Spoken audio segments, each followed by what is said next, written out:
الله الرحمن الرحيم. الصلاة والسلام على من كان الله عليه وسلم. أولا أود أن أشكر الجمعية الطنطاوية للمحافظة على التراث لدعوتنا لنتقاسم معكم مجموعة من المعلومات ولكي نتفاعل معكم من خلال موضوع العنف ضد النساء. وقبل أن نتدخل في موضوع العنف على النساء لابد من الرجوع إلى الوراء من أجل نعرف منبع هذا المشكل الذي طرح في الآونة الأخيرة حيث أنه طبيعة الحال العنف كان ولا زال وسيظل ملازما للإنسان،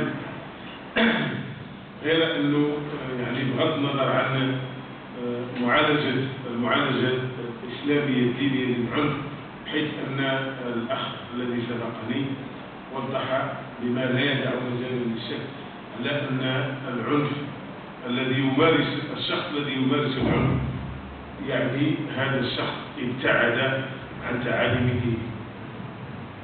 هذه مسألة كنظن أنها محسومة واضحة، غير أنه بالنسبة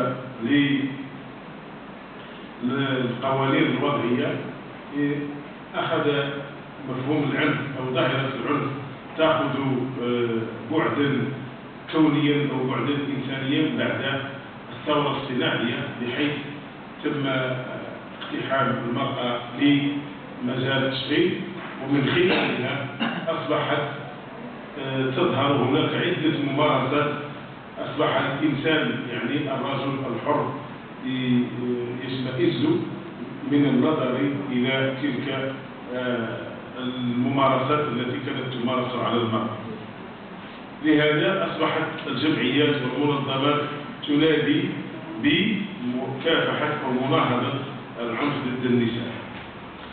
وقبل ذلك يجب أن نعرف العنف، حيث أن العنف هو أي اعتداء ضد المرأة المبني على أساس جنسي أو قد يتسبب في إحداث إيذاء أو ألم جسدي للمرأة. في هذا الإطار في المغرب بعد التوجهات الحكومية للقضاء على أشكال العنف ضد النساء، كانت هناك استراتيجية وطنية في سنة 2004 أخذت وزارة العدل المبادرة، بحيث أسست إطار قانوني بمختلف المحاكم الابتدائية لدى المحكمة العامة، وخلقت خلايا للتكفل بالنساء ضحايا العنف.